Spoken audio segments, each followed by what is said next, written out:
ఉస్మానియా యూనివర్సిటీలో ఉద్రిక్త వాతావరణం నెలకొంది. రేపు సీఎం రేవంత్ రెడ్డి ఓయూలో పర్యటించనున్నారు. అయితే ముఖ్యమంత్రి పర్యటన అడ్డుకుంటామని బీఆర్ఎస్పీ పిలుపునిచ్చింది. దీంతో ఎక్కడికక్కడ అరెస్టులు చేస్తున్నారు పోలీసులు. ఓయూలో ముందస్తుగానే బీఆర్ఎస్ ఎల్వీ లీడర్లను అదుపులోకి తీసుకుంటున్నారు. ఓయూ లైబ్రరీ వద్ద పలువురు విద్యార్థులను అరెస్ట్ చేశారు. నిరుద్యోగులకు ఇచ్చిన హామీలపై బీఆర్ఎస్పీ నిలదీస్తోంది. జాబ్ క్యాలెండర్ ఎక్కడంటూ ప్రశ్నిస్తోంది బీఆర్ఎస్పీ. సారీ పోయడం పార్టీలు ఇక్కడికి ఏం లేదు సార్. అరే ఇక్కడ ఏం లేదు అంటే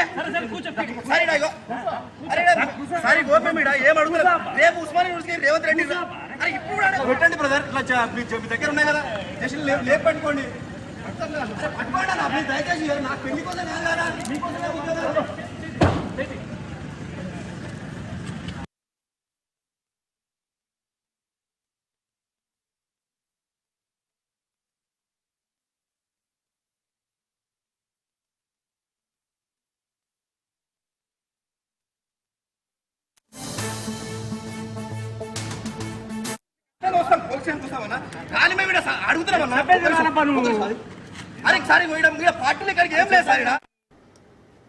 చూస్తున్నాం బ్రేకింగ్ లో. ఉస్మానియా యూనివర్సిటీలో ఉద్రిక్త వాతావరణం నెలకొంది. రేపు సీఎం రేవంత్ రెడ్డి ఓయూలో పర్యటించనున్నారు. అయితే ముఖ్యమంత్రి పర్యటన అడ్డుకుంటామని బీఆర్ఎస్పీ పిలుపునిచ్చింది. దీంతో ఎక్కడికెక్కడ అరెస్టులు చేస్తున్నారు పోలీసులు. ఓయూలో ముందస్తుగానే బీఆర్ఎస్పీ లీడర్లను అదుపులోకి తీసుకుంటున్నారు. ఓయూ లైబ్రరీ వద్ద పలువురు విద్యార్థులను అరెస్ట్ చేశారు కూడా. నిరుద్యోగులకు ఇచ్చిన హామీలపై బీఆర్ఎస్పీ నిలదీస్తోంది. జాబ్ క్యాలెండర్ ఎక్కడంటూ ప్రశ్నిస్తోంది బీఆర్ఎస్పీ. ఇక ఇదే అంశానికి సంబంధించి లేటెస్ట్ ఇన్ఫర్మేషన్ మా కరెస్పాండెంట్ సైదులు సిద్ధంగా ఉన్నారు. సైదులు, యూనివర్సిటీలో అరెస్టుల పరంపర కొనసాగుతోందంటున్నారు. అండ్ రేపటి సీఎం రేవంత్ రెడ్డి పర్యటనకు సంబంధించి ఎలాంటి జాగ్రత్తలు తీసుకుంటున్నారు? రమణ, రేపు ఉస్మానియా యూనివర్సిటీలో పర్యటించనున్నారు ముఖ్యమంత్రి రేవంత్ రెడ్డి. అయితే ప్రధానంగా కొన్ని అంశాలు విద్యార్థి సంఘ నాయకులు ముఖ్యమంత్రి రేవంత్ రెడ్డి ముందు డిమాండ్ ఉంచారు. అంటే నిరుద్యోగులకు కాంగ్రెస్ పార్టీ ఎన్నికల ముందు ఇచ్చినటువంటి హామీ నెరవేర్చాలని ప్రధానంగా బీఆర్ఎస్పీ డిమాండ్ చేస్తుంది.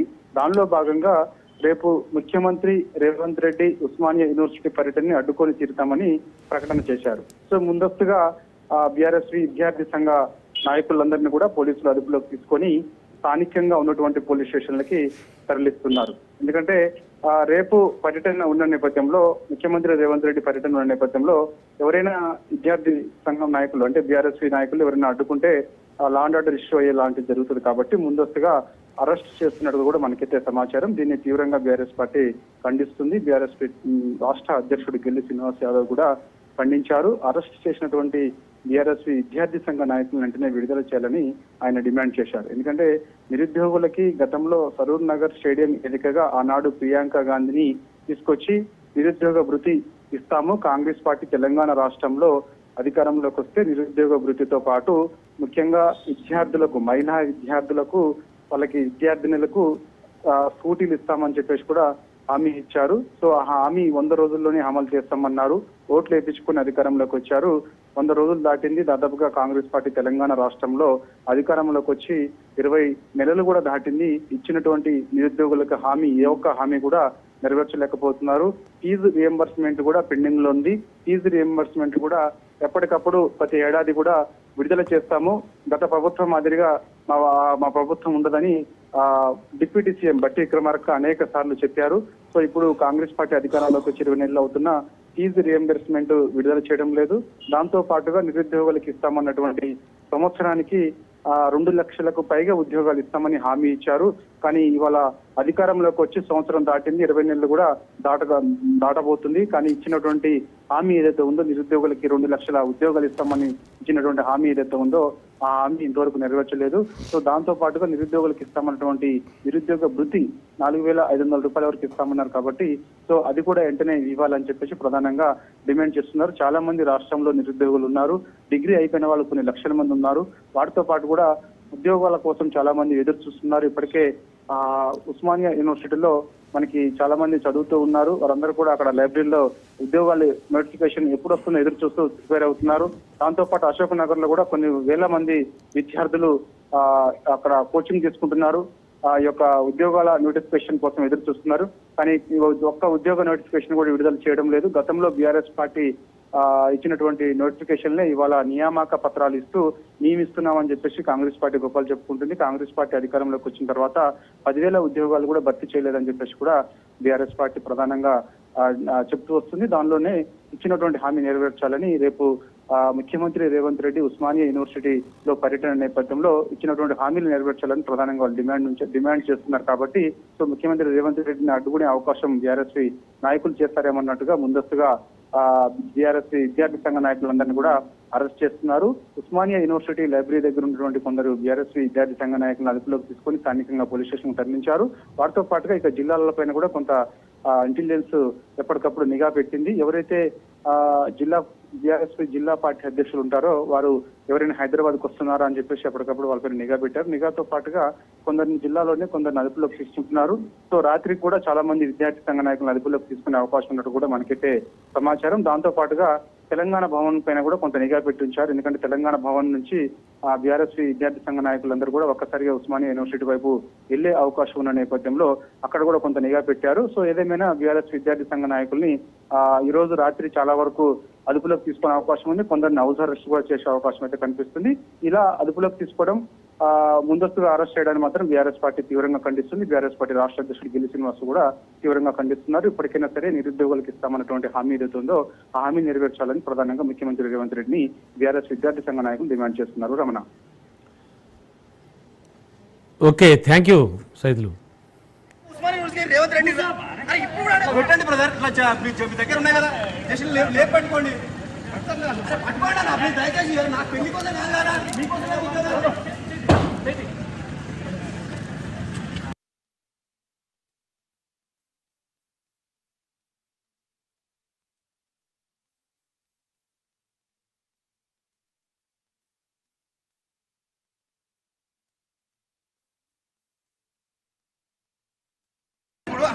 మీరు ఖచ్చితంగా వస్తాం, పోలీస్ స్టేషన్కి వస్తామన్నా. కానీ మేము ఇక్కడ అడుగుతున్నామన్నా. అరే సార్ పార్టీలు ఇక్కడికి ఏం లేదు సార్, అరే ఇక్కడ ఏం లేదు అంటే. ఉస్మానియా యూనివర్సిటీలో ఉద్రిక్త వాతావరణం నెలకొంది. బ్రేకింగ్ లో చూస్తూ ఉన్నాం. రేపు సీఎం రేవంత్ రెడ్డి ఓయూలో పర్యటించనున్నారు. అయితే ముఖ్యమంత్రి పర్యటన అడ్డుకుంటామని బీఆర్ఎస్వీ పిలుపునిచ్చింది. దీంతో ఎక్కడికెక్కడ అరెస్టులు చేస్తున్నారు పోలీసులు. ఓయూలో ముందస్తుగానే బీఆర్ఎస్ఎల్వీ లీడర్లను అదుపులోకి తీసుకున్నారు. ఓయూ లైబ్రరీ వద్ద పలువురు విద్యార్థులను అరెస్ట్ చేశారు. నిరుద్యోగులకు ఇచ్చిన హామీలపై బీఆర్ఎస్వీ నిలదీస్తోంది. జాబ్ క్యాలెండర్ ఎక్కడంటూ ప్రశ్నిస్తోంది బీఆర్ఎస్వీ.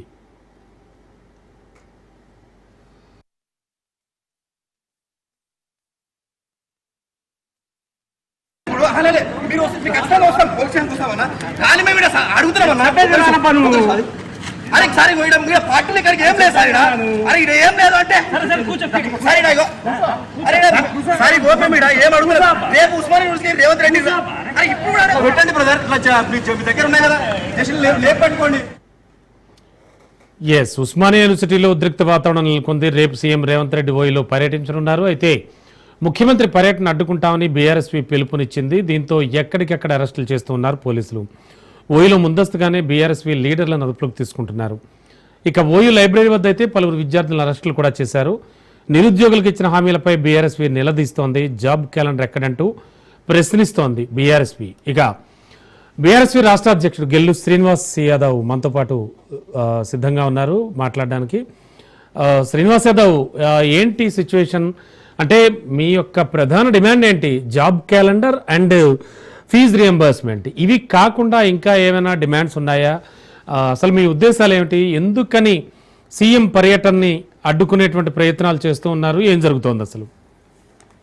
సార్, బీఆర్ఎస్ నుంచి మేము ముఖ్యమంత్రి గారి పర్యటనను అడ్డుకోవాలని చెప్పి బీఆర్ఎస్ నుంచి మేము ఏం తీర్పుని ఇవ్వలేదు. ఓకే, ఇవ్వలేదు. కాకపోతే ఏంటంటే ఎన్నికల ముందు ముఖ్యమంత్రి గారు విద్యార్థులకు అందరికీ హామీ ఇచ్చిండు. ఆర్టీసీ ఎక్స్పోర్ట్కి వచ్చి రాహుల్ గాంధీ గారిని తీసుకొని వచ్చి ఉద్యోగాలు భర్తీ ఇస్తాం, జాబ్ క్యాలెండర్ ఇస్తామని చెప్పి ఆ రోజు ఆర్టీసీ ఎక్స్పోర్ట్ చిక్కడపల్లి లైబ్రరీలో విద్యార్థులందరి సమక్షంలో, రాహుల్ గాంధీ గారి సమక్షంలో రేవంత్ రెడ్డి గారు ఆ రోజు హామీ ఇవ్వడం జరిగింది. ఇవాళ నమ్మిన నిరుద్యోగులందరూ కూడా కాంగ్రెస్ పార్టీకి అధికారం ఇచ్చారు. కాంగ్రెస్ పార్టీ అధికారం ఇచ్చిన తర్వాత 100 రోజుల్లో పట్టిన ఇవాళ మేము నోటిఫికేషన్ ఇస్తామని చెప్పారు. 6 నెలల్లో పాటు అన్ని భర్తీ చేస్తామని చెప్పి ఆనాడు ప్రభుత్వమే, ఆనాడు కాంగ్రెస్ పార్టీ చెప్పింది. ఇవాళ రేవంత్ రెడ్డి గారు ముఖ్యమంత్రి అయి 2 సంవత్సరాల దగ్గరకు వస్తుంది. ఇవాళ వాళ్ళు 1 సంవత్సరం క్రితం జాబ్ క్యాలెండర్ను రిలీజ్ చేశారు. వాళ్ళు ఇచ్చిన జాబ్ క్యాలెండర్నే వాళ్ళు అమలు చేయలేని పరిస్థితి వాళ్ళ ఈ రాష్ట్రంలో నెలకొన్నది. అంటే అధికారులకు మీద గ్రిప్ లేదా, లేకపోతే ముఖ్యమంత్రి గారికి పాలన చేయడం చేత కదా అనేది ఇప్పుడు అర్థం కాని ప్రశ్నగా ఇప్పుడు మనకు కనిపిస్తా ఉన్నది. కాకపోతే ఇవాళ ఏంటంటే మేము కాకుండా కూడా ఇవాళ యూనివర్సిటీ విద్యార్థులు అందరూ ఇవాళ ఆలోచిస్తా ఉన్నారు. ఎందుకంటే ఆ రోజు ఎన్నికల ముందు ఒక ప్రచారంలో యూనివర్సిటీ విద్యార్థులు అందరూ వెహికల్ తీసుకుని వెళ్ళి గ్రామాలకు వెళ్ళి ఈ ప్రభుత్వాన్ని, టీఆర్ఎస్ ప్రభుత్వాన్ని ఓడించండి, కాంగ్రెస్ కు అధికారం ఇవ్వడని చెప్తే ప్రజలు నమ్మి కాంగ్రెస్ పార్టీ అధికారం ఇచ్చారు. ఇవాళ అధికారంలోకి వచ్చిన తర్వాత వెంటనే ఫస్ట్ నోటిఫికేషన్ ఫస్ట్ క్యాబినెట్ అప్రూవలే 25,000 డిఎస్సీ ఉద్యోగాలతో భర్తీ చేసి చెప్పి మాట ఇచ్చారు. ఇవాళ ఎన్నికల ముందు జాబ్ క్యాలెండర్ అమలు ఇస్తామని చెప్పారు. ఎన్నికలు కాగానే ఇవాళ వాళ్ళు ఇచ్చిన జాబ్ క్యాలెండర్నే ఇవాళ వాళ్ళు అమలు చేయని పరిస్థితి అని చెప్పి ప్రజలకు, విద్యార్థులకు ఇవాళ ఈ కాంగ్రెస్ ప్రభుత్వం మీద విశ్వాసం లేని, అందుకనే ప్రశ్నించాలని చెప్పి ఇవాళ విద్యార్థులు సిద్ధమై ఉన్నారు. ఇవాళ వాళ్ళు ఏమంటున్నారు అంటే ముఖ్యమంత్రి గారి పైన ఎవరు రావద్దని వాళ్ళు అన్నట్లేదు. వాళ్ళు ఏమంటున్నారు, మీరు ముఖ్యమంత్రి గారు యూనివర్సిటీకి వచ్చే ముందు మీరు ఇస్తా అన్న 2 లక్షల ప్రభుత్వ ఉద్యోగాలు నోటిఫికేషన్ మీరు వేకెన్సీ ఉన్నాయి కదా, వాటికి నోటిఫికేషన్ ఇచ్చిరండి. అయితే వాళ్ళు అడుగుతున్నారు ఫీజు రిమెంట్స్ ఇవ్వట్లేదు. ఇవాళ చాలా కాలేజీలలో, డిగ్రీ కాలేజీలో కానీ ఇంటర్మీడియట్ పాస్ అయిన వాళ్ళ కానీ ఫీజు రిమెంట్స్ ఇవ్వకపోవడం వల్ల వాళ్ళు బీటెక్ కోర్సులు చేయని కాని పరిస్థితి కనిపిస్తా ఉన్నది. ఒక దిక్కు యాజమాన్యాలు బలవంతంగా విద్యార్థులను వేధిస్తూ ఉన్నారు. వాళ్ళ విద్యార్థులు, వాళ్ళ తల్లిదండ్రులు పుస్తకాలు కూడా కుదబెట్టి తీసుకొచ్చి వాళ్ళ పిల్లలకి ఇచ్చి వాళ్ళ టీచర్ తీసుకునే పరిస్థితి ఈ రాష్ట్రంలో కనిపిస్తున్నది. దీని గురించి ప్రభుత్వం ఒక క్లారిటీ ఇవ్వాలి. ముఖ్యమంత్రి విద్యాశాఖనే ముఖ్యమంత్రి గారు తన దగ్గర పెట్టుకున్నారు. అందరూ ఏమనుకున్నారంటే విద్యాశాఖ మంత్రి తనే ఉన్నాడు కాబట్టి ఇంకా చాలా బాగుంటుంది అనుకున్నారు. ఇవాళ ఫీజు రెగ్యులేషన్ యాక్ట్ తీసుకొస్తామని చెప్పారు. ఇవాళ కాంగ్రెస్ ప్రభుత్వం వచ్చినాక ఫీజులు డబుల్ వేసారు. లక్షల ఫీజులు ఇవాళ వసూలు ఇస్తా ఉన్న ఒక సామాన్యులు ప్రైవేటు స్కూళ్లలో చదవలేని పరిస్థితి ఉంది. దాని మీద మానిటరింగ్ లేదు. విద్యా కమిషన్ వేసారు. వాళ్ళు ఖాళీ వాళ్ళకి ప్రభుత్వం జీతాలు ఇస్తున్నారు తప్ప వాళ్ళు ఇచ్చిన విద్యా కమిషన్ సబ్మిట్ చేసిన రిపోర్ట్ కూడా ఇవాళ అమలు చేయలేని పరిస్థితి వాళ్ళ ఈ రాష్ట్రం ఉంది. ఆ ఫైల్ కూడా ముఖ్యమంత్రి గారి దగ్గరనే పెండింగ్ ఉన్నది. కాబట్టి వాళ్ళు మేము వాళ్ళు ప్రశ్నిస్తూ ఉన్నారు విద్యార్థులందరూ. వాళ్ళకు సమాధానం చెప్పాల్సిన బాధ్యత ఇవాళ ప్రభుత్వం మీద ఉన్నది. ఎక్కడ ప్రశ్నిస్తారో అనే ఉద్దేశంతో ఇవాళ బీఆర్ఎస్ పార్టీ విద్యార్థి విభాగ నాయకులందరినీ ఇవాళ ముందస్తు అరెస్ట్ చేయడం, వాళ్ళ సొంత వాహనాలను సీజ్ చేసి కోర్టుకు పంపిస్తామని చెప్పి బెదిరియడం, ఇవాళ విద్యావిడ ఇవాళ ఉస్మాన్ శ్రీ పోలీసులు వివరిస్తా ఉన్నారు. డెమోక్రసీ లేదు, కనీసం మాట్లాడే స్వేచ్ఛ లేదు. విశ్వవిద్యాలయాలు అంటే ప్రశ్నించే వేదికలు, కనీసం మాట్లాడే స్వేచ్ఛ, విశ్వవిద్యాలయంలో మాట్లాడే స్వేచ్ఛ లేనప్పుడు బయట ఎక్కడ ఉంటుంది sir? Okay, thank you Srinivas Yadav. పెట్టండి బ్రదర్, ఇట్లా మీ దగ్గర ఉన్నాయి కదా, జస్ట్ లేపు పట్టుకోండి. పట్టుకోండి అన్న ప్లీజ్, దయచేసి నాకు పెళ్లి కోసం కాదు కదా, మీకోసమే ఉద్యోగం.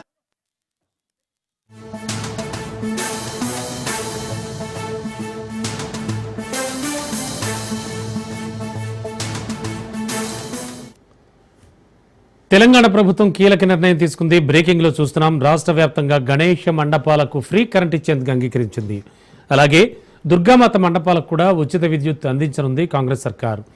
ఉచిత విద్యుత్ ఇచ్చేందుకు సీఎం రేవంత్ సుముఖత వ్యక్తం చేశారు. ప్రభుత్వ నిర్ణయంపై సర్వత్రా హర్షం వ్యక్తమవుతోంది.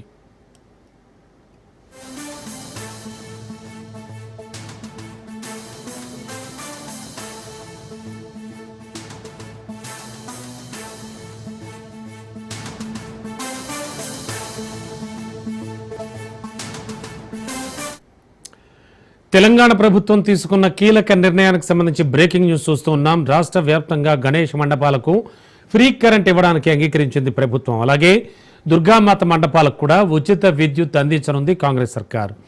ఇక ఇదే అంశానికి సంబంధించి లేటెస్ట్ ఇన్ఫర్మేషన్ మా కరెస్పాండెంట్ రాజు సిద్ధంగా ఉన్నారు. రాజు, ఈ ఫ్రీ కరెంట్ అంటున్నారు, ఎన్ని రోజులు, ఏమిటి, ఏ సమయాల్లో ఇలాంటి విధి విధానాలు ఏమైనా ఖరారు చేశారా? ఆల్రెడీ జస్ట్ సీఎం సుముఖత వ్యక్తం చేశారు అనే వార్త వచ్చిందా? దీనిపై ఏమైనా క్లారిటీ ఉందా?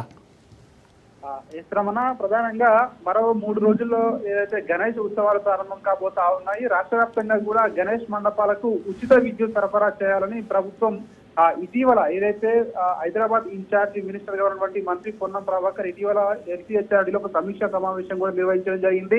ఆ సమీక్షా సమావేశంలో ఈ ఉచిత విద్యుత్ అంశం చర్చకు కూడా రావడం జరిగింది. అయితే ఉచిత విద్యుత్ ఖచ్చితంగా గణేష్ మండపాలకు అందిస్తామని చెప్పేసి ఆ యొక్క సమావేశంలో నిర్ణయం తీసుకోవడం జరిగింది. తాజాగా ప్రభుత్వం కూడా దీనికి సంబంధించి విధి విధానాలను కూడా ఖరారు చేసింది. ప్రధానంగా ఈ గణేష్ మండపాలతో పాటు గణేష్ మండపాలతో పాటు దుర్గామాత మండపాలకు కూడా ఉచిత విద్యుత్ ఖరారు చేయాలని ప్రభుత్వం అధికారికంగా నిర్ణయం తీసుకోవడం జరిగింది. దీనికి సంబంధించి ఎవరైతే అధికారికంగా ఏదైతే ఈ మండపాలు ఏర్పాటు చేస్తారో పోలీసులు ఏదైతే పర్మిషన్ అప్లై చేసి స్థానిక పోలీస్ స్టేషన్లలో ఎవరైతే విధి విధానానికి అనుకూలంగా ఎవరైతే గణేష్ మండపాలు ఏర్పాటు చేస్తారో వారందరికీ కూడా ఉచిత విద్యుత్ అందించాలని ప్రభుత్వం నిర్ణయించడం జరిగింది. అదేవిధంగా రాష్ట్రంలో ప్రధానంగా హైదరాబాద్ లో అతిపెద్ద పండుగగా కూడా ఈ గణేష్ ఉత్సవాలను జరుపుకుంటా ఉన్నారు. ఎక్కడా కూడా ఇబ్బందులు లేకుండా అన్ని విభాగాలు సమన్వయం చేసుకుని ఉత్సవాలను నిర్వహించాలని ప్రభుత్వం ఇప్పటికే భావించి దీనికి సంబంధించి R&D, GHMC, రెవెన్యూ, పోలీస్, అదేవిధంగా హెల్త్, విద్యుత్ అన్ని విభాగాలు సమన్వయం చేసుకుని పనిచేయాలని చెప్పి ఇప్పటికే ప్రభుత్వం దీనికి సంబంధించి 2 సార్లు సమీక్ష సమావేశాలు కూడా నిర్వహించడం జరిగింది. అదేవిధంగా తాజాగా ఉచిత విద్యుత్ అందించాలని చెప్పేసి కూడా ప్రభుత్వం అయితే నిర్ణయం అయితే తీసుకోవడం జరిగింది. ఈ గణేష్ పండుగ సందర్భంగా ఈ యొక్క నవరాత్రులు ముగిసేంత వరకు కూడా ఈ యొక్క ఉచిత విద్యుత్ మండపాలకు అందించాలని, అదేవిధంగా ఆ తర్వాత వచ్చే దుర్గామాత పండుగకు సంబంధించి దుర్గామాత విగ్రహాలకు కూడా ఉచిత విద్యుత్ అందించాలని ప్రభుత్వం అయితే నిర్ణయం తీసుకోవడం జరిగింది.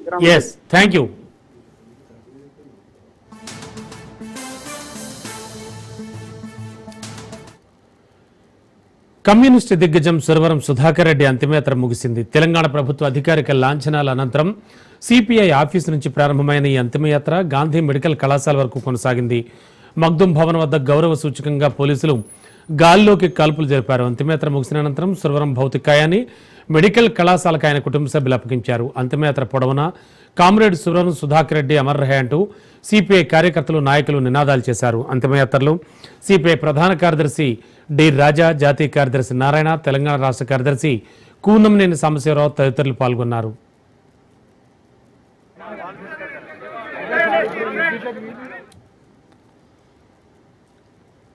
కమ్యూనిస్టు యోధుడు సురవరం సుధాకర్ రెడ్డికి జాతీయ బీసీ దళ నేతలు నివాళులర్పించారు. మకుటం లేని మహనీయుడు సుధాకర్ రెడ్డి అంటూ కొనియాడారు. జాతీయ బీసీ దళ అధ్యక్షులు దుండ్ర కుమారస్వామి సురవరం అందరికీ ఆత్మీయుడని, ఆయన ఎర్రజెండా సైనికుడిని గుర్తు చేశారు. దుండ్ర కుమారస్వామి ఇక కష్టజీవుల పక్షాన నిలిచిన మహోన్నత నేతను కోల్పోవడం దురదృష్టకరం అన్నారు ఆయన.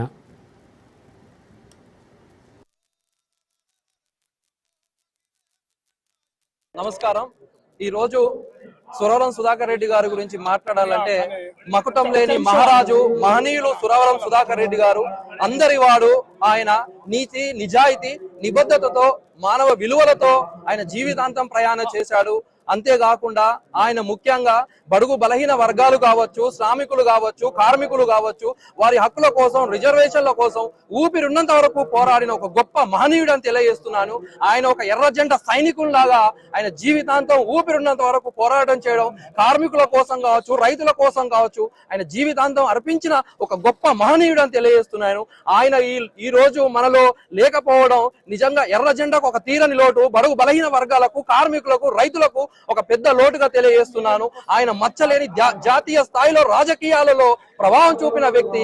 నిజంగా గుండా మల్లేష్ గారి ద్వారా ఆయన నాకు అత్యంత సన్నిహితుడిగా పరిచయం అవడం చాలా బాధాకరం. ఈ రోజు లేకపోవడం హృదయం చాలా బరవెక్కుతుందని తెలియజేస్తూ ఆయన ఆత్మకు శాంతి చేకూరాలని కోరుతున్నాను. జై భూత్. బీఆర్ఎస్ లోనే ఉన్నానని చెబుతున్న Serilingampally MLA Arikepudi Gandhi party working president వస్తే ఆ మీటింగ్ ఎందుకు హాజరు కాలేదంటూ కేటీఆర్ ప్రశ్నించారు. అనర్హత భయం పట్టుకున్న అరికెపూడి గాంధీ అబద్ధాలు ఆడుతున్నారని మియాపూర్ మీటింగ్లో కేటీఆర్ విమర్శించారు. సొంత ప్రయోజనాల కోసమే అరికెపూడి పార్టీని వీడారని, వచ్చే ఉప ఎన్నికల్లో బీఆర్ఎస్ తప్పక గెలుస్తుందని కేటీఆర్ ధీమా వ్యక్తం చేశారు. కేసీఆర్ అప్పులు చేసి రాష్ట్రాన్ని దివాళా తీయించాడని అబద్ధపారోపణలు చేస్తున్న రేవంత్ తన 20 నెలల పాలనలో 2 లక్షల కోట్ల అప్పు చేశారని కేటీఆర్ ధ్వజమెత్తారు. పేదల ఇళ్లు కూల్చుతోన్న హైడ్రా దుర్గం చెరువులో సీఎం సోదరుడు అక్రమ నిర్మాణాన్ని ఎందుకు కూల్చడం లేదంటూ రామారావు ప్రశ్నించారు.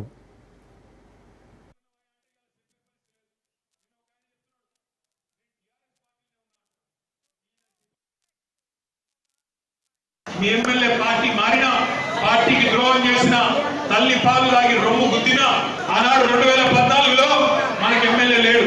కానీ కార్పొరేట్ ఎలక్షన్లు వస్తే 11 డివిజన్లలో గులాబీ జెండా ఎగిరేసి రేపు కూడా ఎమ్మెల్యే ఎలక్షన్ కి వస్తే సుప్రీంకోర్టు మొట్టికాయలు వేస్తున్నది కాబట్టి, స్పీకర్ గారికి తప్పదు కాబట్టి ఉప ఎన్నికలు ఎట్లా వస్తాయి 3 నెలల 6 నెలల అనేది పంచాయతీ గత ఏం లేదు.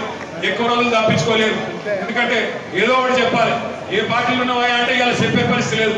నిన్న ఒక ఆయన చెప్తున్నాడు, నేను టీఆర్ఎస్ పార్టీలోనే ఉన్నాను.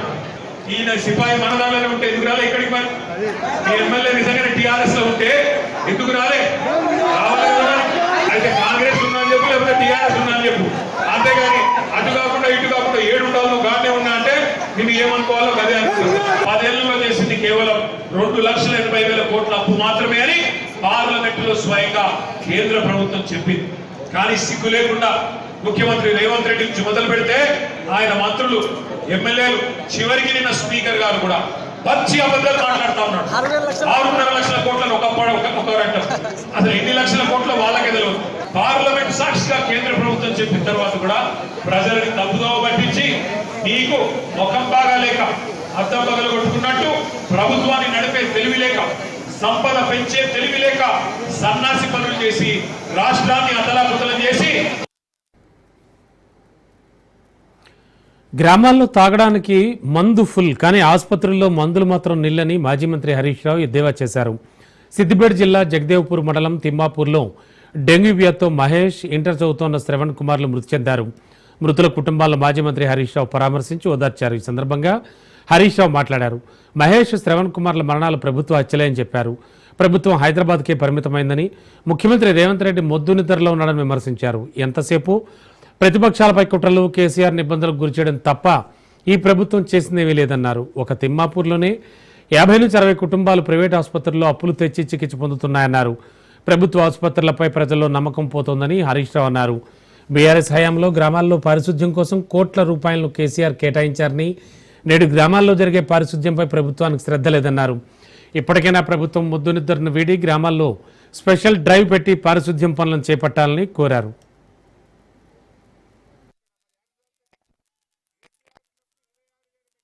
యూరియా గజ్వేల్కి వచ్చింది, తిప్పలు కాలే. ఆటోనికి ఫోన్ చేసి 4 సంచులు వేసుకురా అంటే వేసుకొచ్చిండు. ఇవాళ ఊరూరికి కేసీఆర్ ఉన్నప్పుడు లారీలే ఊళ్ళోకి వస్తుండే, ఊళ్ళోనే కొనుక్కున్నాం. ఇప్పుడు ఏంది, రాత్రి దొంగ రాత్రి పోయి చీకట్లో వండుకుంటున్నారు. కాలరాత్రులు తలపిస్తున్నాయి రేవంత్ పాలనలో. రాత్రి జాగారం చేస్తున్నారు యూరియా బస్తాల కోసం. రాత్రి పోయి ఆడ వండుకొని రాత్రంతా నిలబడితే దొరికితే ఒక్క సంచి, లేకపోతే లేదు. ఆ సంచి దొరికితే లాటరీ వచ్చినంత ఉన్నది కథ. యూరియా బస్తా దొరికితే లాటరీ తగిలినట్టున్నది.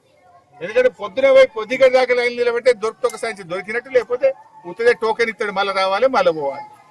అంటే వ్యవసాయం, భర్తలు ఇంటికాడ వ్యవసాయం చేస్తే భార్యలు లైన్లలో నిలబడే కాలం వచ్చింది. ఇవాళ మీరు మహేష్ చనిపోతే మహేష్ కి 2 చిన్న పిల్లలు, ఆ పిల్లల భవిష్యత్తు ఏం కావాలి, ఆ పిల్లల బతికేం కావాలి? నీ పట్టింపు లేక, నీ చేతగానితనం వల్ల, పల్లెల్లో పారిశుధ్యం పడికేయడం వల్ల ఇవాళ మహేష్ చనిపోయిండు. అదే విధంగా శ్రావణ్ చనిపోయిండు. శ్రావణ్, మహేష్ ల మరణం ఇది ప్రభుత్వ హత్య. ఈ రేవంత్ రెడ్డి ప్రభుత్వం చేతగానితనం వల్ల ఈ పిల్లలు ఇవాళ ప్రాణాలు పోయినాయి. ఏం పాలన? అనంతపురంలో మరోసారి ఉద్రిక్తత తలెత్తింది. ఎమ్మెల్యే దగ్గుబాటి క్యాంప్ ఆఫీస్ ముట్టడికి జూనియర్ ఎన్టీఆర్ ఫ్యాన్స్ ప్రయత్నించారు. జూనియర్ ఎన్టీఆర్ ఫ్యాన్స్ ను పోలీసులు అడ్డుకున్నారు. ఎమ్మెల్యేకు వ్యతిరేకంగా అభిమానులు నినాదాలు చేశారు. ఎమ్మెల్యే బహిరంగ క్షమాపణలు చెప్పాలంటూ డిమాండ్ చేశారు. జూనియర్ ఎన్టీఆర్ పై వివాదాస్పద వ్యాఖ్యలు చేశారు దగ్గుబాటి ప్రసాద్. ఆయన సినిమాలు చూడొద్దన్నారు. దీంతో జూనియర్ ఎన్టీఆర్ అభిమానులు దగ్గుబాటి ప్రసాద్ పై ఆగ్రహం వ్యక్తం చేస్తున్నారు.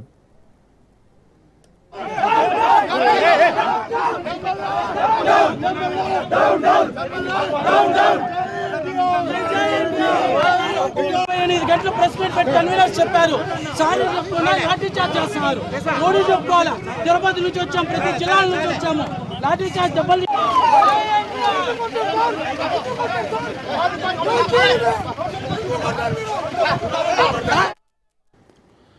మేడిపల్లి హత్య ఘటనలో అనుమానంతోనే భార్యను భర్త హత్య చేసినట్టుగా డీసీపీ పద్మజరెడ్డి తెలిపారు. ప్రేమ వివాహం చేసుకున్నప్పటికీ భార్యను పలుమార్లు భర్త వేధించడంపై ఇరు వర్గాల పెద్దలు పంచాయతీలు పెట్టి పంపించినప్పటికీ భర్త మహేందర్ రెడ్డి ప్రవర్తనలో మార్పు రాలేదని పోలీసులు చెప్పారు. భార్యను ముక్కలు చేసి మూసీలో పడేశాడని, హతురాలి మొండెం ఇంట్లోనే ఉందని, నిందితుడిని కోర్టులో ప్రవేశపెడతామని పోలీసులు తెలిపారు.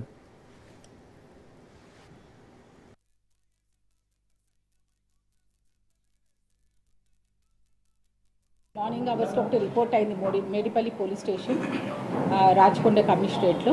Accused Mahender Reddy has kill his wife. వాళ్ళిద్దరూ కూడా డిఫరెంట్ కమ్యూనిటీస్కి చెందిన వాళ్ళు. అతను రెడ్డి కాస్ట్, ఆ అమ్మాయి వచ్చేసి యాదవ్ కాస్ట్. సో వీళ్ళిద్దరిది కూడా లవ్ మ్యారేజ్. వాళ్ళ ఊర్లో కొన్ని ఇబ్బందులు ఏర్పడడం వల్ల వాళ్ళు జాబ్ పర్పస్ సిటీకి రావడము, ఆ క్రమంలో వాళ్ళిద్దరు కూడా, అతను ర్యాపిడో డ్రైవర్గా జాబ్ చేస్తూ ఈ అమ్మాయి ఏమో పంజాగుట్టలో ఒక కాల్ సెంటర్లో వర్క్ చేసేది. వీళ్ళ మ్యారేజ్ అయిన తర్వాత నుంచి బాగా ఇబ్బందులు ఉండడము, గొడవ పడుతూ ఉంటే ఊర్లో కూడా ఒక ఇక మేడిపల్లిలో భార్యను చంపి ముక్కలు చేసి మూసీలో పడేసిన ఘటనలో సంచలన విషయాలన్నీ వెలుగులోకి వస్తున్నాయి. భార్యను చంపాలని ముందుగానే నిర్ణయించుకున్న భర్త మహేందర్ రెడ్డి యాక్సా బ్లేడ్ తెచ్చుకున్నాడని, ముక్కలు ముక్కలుగా నరికి బ్యాగులో కుక్కి పలుమార్లు మూసీ వద్దకు వచ్చి పడేశాడని తెలిపింది. ఇక ప్రేమించి పెళ్లి చేసుకున్న మహేందర్ రెడ్డి తన భార్య ఉద్యోగం చేస్తుండటంతో అనుమానం పెంచుకుని ఆ అఘాయిత్యానికి పాల్పడ్డట్టు స్థానికులు, ఆమె కుటుంబ సభ్యులు తెలిపారు. ఈ ఘటనపై ఘటనా స్థలం మూసీ నుంచి మా ప్రతినిధి రత్న గ్రౌండ్ రిపోర్ట్ ఇప్పుడు చూద్దాం.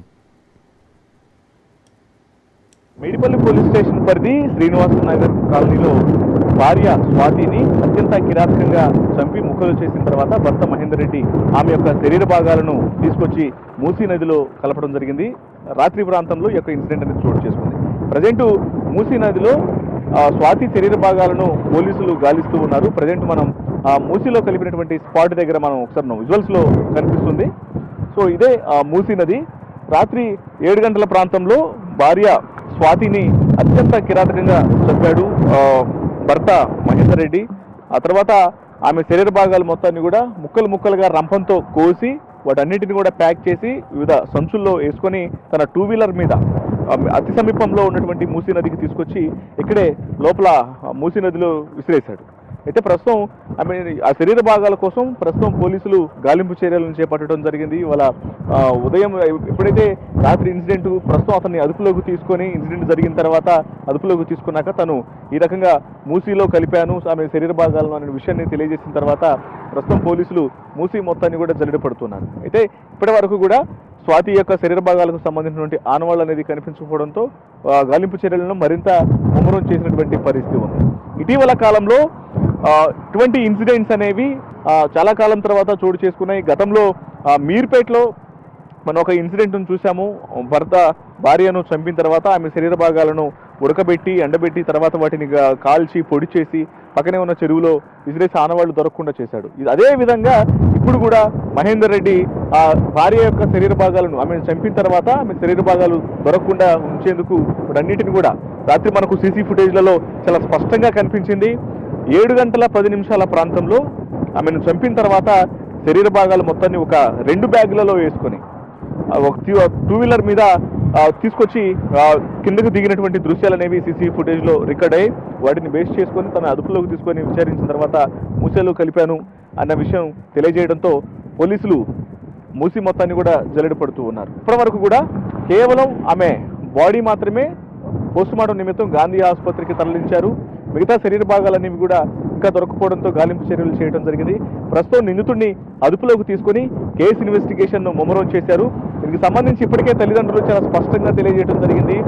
తమకు ఇష్టం లేనటువంటి ప్రేమ వివాహం ఇది, తమకు ప్రమేయం లేకుండానే పెళ్లి చేసుకుని తమ కూతురును ఇబ్బందులు పాలు చేసి ఆమెను వేధించి అనేక రకాలుగా టార్చర్ చేసి ఒకవైపున భర్త ఇబ్బందులకు గురి చేసి మరోవైపున ఇటు అత్తమామలు ఇబ్బందులకు గురి చేసి తను ఏమాత్రం కూడా సంతోషంగా ఉండనీయకుండా చేశారు. చివరికి ఆమెను వేధించి ఉన్న పళంగా రాత్రి ఇంత కిరాతకానికి పాల్పడ్డారు అనేటువంటి విషయాన్ని ఆ తల్లిదండ్రులు ఆగ్రహంతో తెలియజేస్తూ ఎలాగైనా సరే భర్త మహేందర్ రెడ్డిని తమ కూతుర్ని ట్రాప్ చేసి ప్రేమ పేరుతో ట్రాప్ చేసి పెళ్లి చేసుకుని మొదట అబార్షన్ చేసి తర్వాత గర్భవతిని చేసి కనీసం తినడానికి తిండి లేకుండా ఇబ్బందులకు గురి చేసినటువంటి వ్యక్తి చివరకు ఆమెను అతి కిరాతకంగా 21 ఏళ్ల వయసులోనే ఆమెను చంపి ముక్కలు ముక్కలుగా చేసి ఇలా మూసీలో కలిపినటువంటి వ్యక్తిని కఠినంగా శిక్షించాలి, తమకు న్యాయం చేయాలన్నటువంటి విషయాన్ని తల్లిదండ్రులు తెలియజేసినటువంటి పరిస్థితి కనిపిస్తుంది. ఆమె యొక్క శరీర భాగాలన్నింటినీ కూడా కాళ్ళు చేతులు తల 2 బ్యాగులలో వేసుకొని కిందకు దిగి ఇంట్లో నుంచి బయటకు వచ్చి 2 వీలర్ మీద తను ఆ మూసీ వరకు రావడం జరిగింది. మూసీ వరకు వచ్చి మూసీలో ఆ శరీర భాగాలను విసిరేశాడు. సో ప్రస్తుతం అది పోలీసుల అదుపులో ఉన్న భర్త మహేందర్ రెడ్డి అదుపులోకి తీసుకున్న తర్వాత అతన్ని విచారించిన నేపథ్యంలోనే మూసీలో పడేశానని తెలియజేసిన తర్వాత పోలీసులు మూసీ నదిలో గాలింపు చర్యలను చేపట్టారు. మనం ప్రజెంట్ స్పాట్లోనే ఉన్నాం. భర్త మహేందర్ రెడ్డిని ఖచ్చితంగా అతన్ని ఉరిశిక్ష తీయాలంటూ కూడా స్వాతి తల్లిదండ్రులు తెలియజేస్తున్నారు. ఎందుకంటే తమ కూతుర్ని ప్రేమ పేరుతో ట్రాప్ చేసినటువంటి వ్యక్తి ఆమె యొక్క సమస్యలను ఏమాత్రం తీర్చకుండా ఆమెను పట్టించుకోకుండా కనీసం తినడానికి అన్నం లేకుండా హైదరాబాద్ నగరానికి తీసుకొచ్చి పట్టించుకోకుండా ఎక్కడో వదిలేసి వెళ్ళిపోయి తర్వాత కూతురు మరలా అత్తగారింటికి వెళ్తే అక్కడ అత్తమామలు కూడా కులం పేరుతో వేధించడం, తర్వాత ఇబ్బందులకు గురి చేయడం, గర్భిణి అని చూడకుండా ఆమెను ఆ పొలంలోకి తీసుకెళ్లి పనులు చేయించడం, 24 గంటలు ఇబ్బంది పెట్టారు, నానా దుర్భాషలాడారు. సో ఒకవైపున ఈ మనోవేదన అంతా కూడా తట్టుకుంటూనే తమ సంసార జీవితంలో ఉన్నటువంటి వ్యక్తిని ఇప్పుడు ఏకంగా ఆమెనే లేకుండా చేసి అత్యంత దారుణంగా చంపి ఆమెను రంపంతో శరీర భాగాలన్నింటిని కూడా కోసి ఇంత దారుణమైనటువంటి ఇంత దారుణమైనటువంటి హత్యకు పాల్పడినటువంటి మహేందర్ రెడ్డిని కఠినంగా శిక్షించాలంటూ కూడా స్వాతి తల్లిదండ్రులు తెలియజేస్తూ ఉన్నారు. మరోవైపున మూసిలో పడినటువంటి శరీర భాగాలకు సంబంధించి కూడా ప్రస్తుతం పోలీసులు దర్యాప్తు ముమ్మరం చేసి ఆ శరీర భాగాలను కూడా వీళ్ళు కనుగొనేందుకు కూడా ప్రయత్నాలు చేస్తున్నటువంటి పరిస్థితి కనిపిస్తోంది. కెమెరా పర్సన్ భరత్తో రత్నకుమార్, మూసీ నది నుంచి. భద్రాద్రి కొత్తగూడెం జిల్లా చెర్ల మండలంలో అమానవీయ ఘటన ఒకటి జరిగింది. గిరిజన యువతిపై ఆటో డ్రైవర్లు సామూహిక అత్యాచారానికి పాల్పడ్డారు. కూల్ డ్రింక్లో మత్తుమందు కలిపి అఘాయిత్యం చేశారు. బాధితురాలను కొత్తగూడెం బాలికా సంరక్షణ కేంద్రానికి తరలించారు.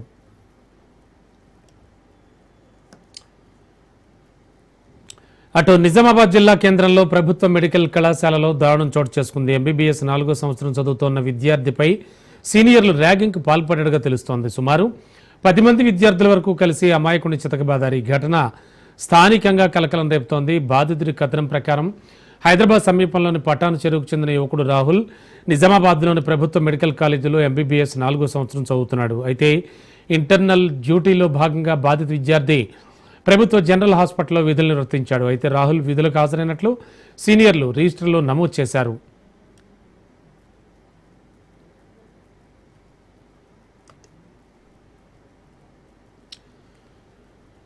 ఆసిఫాబాద్ జిల్లా కేంద్రంలో రైతులు పోలాల అమావాస్య సంబరాలను ఘనంగా నిర్వహించారు. రైతులు ఎడ్లను అందంగా అలంకరించి ప్రత్యేక పూజలు చేశారు.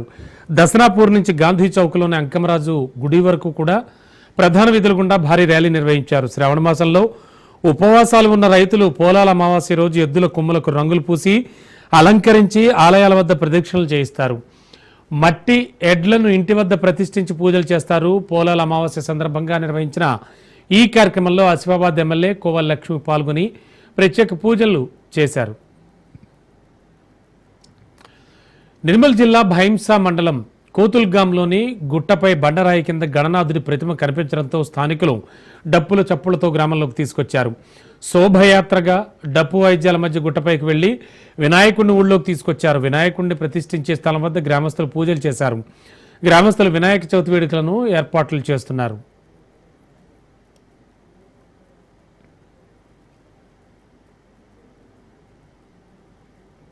కాలు దారి ఇట్లా చేతి కిందికి పెడితే అక్కడ విపరీతమైన ఆనబడుతున్నది. ఆ వర్షంలో మరి గణేష్ తడలేదని చూసిన, ఈ వర్షంలో ఎంత వర్షం పడాల్సిన గణేష్ తడతలేదు, మరి ఏంది అని మా గుర్ల కాపరికి ఇంకొక అతనికి ఫోన్ చేసినా మరి ఇక్కడ రా అని. అతను వచ్చిండు అన్న మరి కరెక్ట్ ఇది గణేష్ మరి ఎట్లా కనిపించింది, మరి దీనికి ఊరు పెద్ద మనుషులకు తెలియజేద్దాం అని ఎప్పుడు తెలియజేసినాము. తెల్లారి అందరు ఒక్కోళ్ళు వచ్చి అందరు చూసిండ్రు. గ్రామ పెద్దలందరికీ తెలిసిపోయింది. ఇక ఈ గణేష్కు మేము మంచిగా పెద్దగా చేసుకోవాలి. ఏపీ ప్రభుత్వం ప్రతి నెల 3వ శనివారం స్వచ్ఛాంధ్ర స్వర్ణాంధ్ర కార్యక్రమాన్ని ప్రతిష్టాత్మకంగా నిర్వహిస్తోంది. ఇందులో భాగంగా బాపట్ల జిల్లా చీరాల మున్సిపల్ అధికారులు, పాలకులు స్వచ్ఛాంధ్ర స్వచ్ఛ చీరాల ర్యాలీ నిర్వహించి ప్రతిజ్ఞ చేశారు. అయితే చీరాలలో స్వచ్ఛత ఏమాత్రం కనిపించిన పరిస్థితి నెలకొందని విమర్శలు వస్తున్నాయి. స్థానిక తహసీల్దార్, సబ్ రిజిస్టార్ కార్యాలయాల ఎదుట, పోలీస్ స్టేషన్ ఎదుట, అలానే చర్చ్ ఎదుట ఉన్న ప్రధాన రహదారులపై రోడ్డుకు సగానికి పైగా చెత్త పేరుకుపోయింది. దీంతో స్వచ్ఛ చీరాల కాస్త చెత్త చీరాలుగా మారిందని స్థానికులు ఆరోపిస్తున్నారు. అయితే పురపాలకులు స్వచ్ఛతపై నామమాత్రపు కార్యక్రమాలు చేసి చేతులు దులుపుకుంటున్నారే తప్ప పారిశుద్ధ్యం మెరుగుపరచడంపై దృష్టి పెట్టడం లేదని పట్టణవాసులు ఆరోపిస్తున్నారు.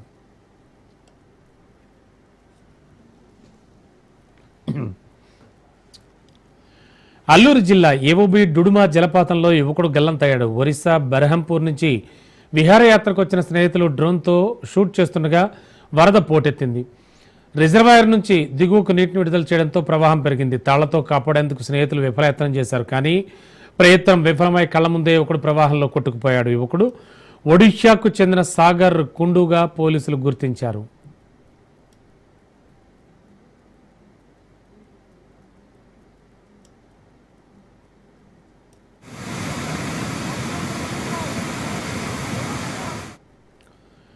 హైదరాబాద్లో కరెంట్ షాక్ మరణాలు కలకలం రేపుతున్నాయి. విద్యుత్ వైర్ తగిలి ఒక యువకుడు మృతి చెందిన ఘటన తిరుమలగిరి పోలీస్ స్టేషన్ పరిధిలో జరిగింది. మహారాష్ట్ర నాందేడ్ ప్రాంతానికి చెందిన లక్కీ బొలారం విశాల బజార్లోని ఓ టెంట్ హౌస్లో కూలీగా పనిచేస్తున్నాడు.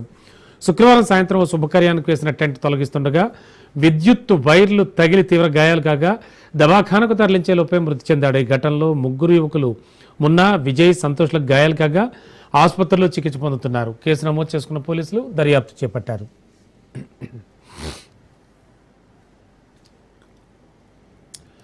తాజా ప్రియుడితో మాజీ ప్రియురాలు స్నేహంగా ఉండడానికి తట్టుకోలేక మాజీ ప్రియుడు కొంతమంది వ్యక్తులతో కలిసి కారులో వచ్చి తాజా ప్రియుడిపై కత్తితో దాడికి యత్నించాడు.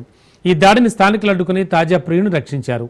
కారులో ఉన్న వారిపై తిరగబడ్డంతో కారులో వచ్చిన కొందరు అక్కడి నుంచి పారిపోగా ఒకరు స్థానికులకు చిక్కారు. ఓ ప్రియురాలు మాజీ ప్రియుడికి బ్రేకప్ చెప్పేసి తాజా ప్రియుడితో స్నేహంగా ఉంటుందనే అనుమానంతో ఇద్దరి మధ్య వివాదానికి దారితీసింది. ఈ నేపథ్యంలో తాజా ప్రియుడిపై దాడికి యత్నించినట్లు తెలుస్తోంది. నిందితులపై పోలీసులు కేసు నమోదు చేసి దర్యాప్తు చేపట్టారు.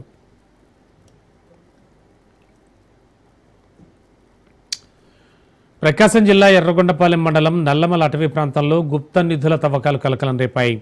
గంజివారిపల్లి సమీపంలో నల్లమల అటవీ ప్రాంతంలో ఉన్న వీరయ్య స్వామి విగ్రహం వద్ద గుర్తు తెలియని వ్యక్తులు జేసీబీతో గుప్త నిధుల తవ్వకాలు చేపట్టారు. విషయం తెలుసుకున్న అటవీశాఖ అధికారులు దుండగులపై దాడులు చేశారు. 2 వ్యక్తులను అరెస్ట్ చేశారు. ఒక జేసీబీ, ఒక జీపును సీజ్ చేసి ఎర్రగొండపాలెం అటవీశాఖ కార్యాలయానికి తరలించారు. నల్లమల అటవీ ప్రాంతంలో గుప్త నిధుల తవ్వకాల్లో ఎవరెవరి హస్తం ఉందనే విషయంపై పూర్తి స్థాయిలో దర్యాప్తు చేస్తున్నారు. పట్టుబడ్డ 2 వ్యక్తుల నుంచి ఫారెస్ట్ అధికారులు విచారణ చేపడుతున్నారు. ఇక ఇవి బులెటిన్ విశేషాలు చూస్తూనే ఉండండి. రాజ్